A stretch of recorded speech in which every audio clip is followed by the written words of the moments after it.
If your instructor has decided to send grades to you via Crowdmark, you have the option to have a look at all of your feedback for the work you submitted on Crowdmark, as well as a performance report, which will show how you're tracking across a number of assessments within your course.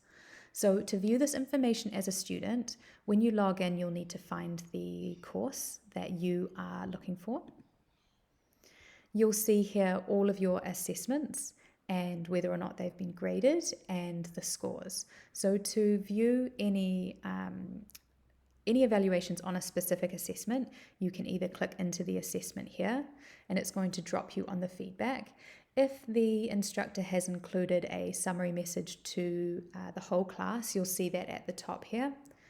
There'll be a distribution of scores graph at the top. This is something that the instructor will need to enable. So if you don't see that, don't be surprised. It just means that your instructor has not chosen to share that with you. But it shows you a breakdown of your score and how you're sitting in relation to the rest of the class by question and also by total. You can also view it by percentage or by points by toggling across here. And then underneath is where you'll see your feedback. So you'll see your percentage score and then what it is by points. You'll see any feedback the instructor has written for you, and your scores per question are displayed at the top here. To view your performance report, what you'll do is go back to the course and then you can select performance report at the top here. This is going to show you a graph at the top here of where you're sitting in terms of scores. So this is your grade at the top here.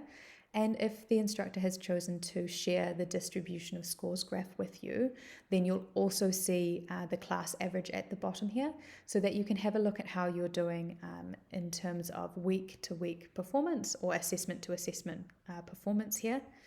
And also in comparison to the rest of the class. At the bottom here, you'll also see your highest and lowest scores and where the class average is. And you can click directly into these links here and it'll open up the feedback for you so that you can view that feedback straight away.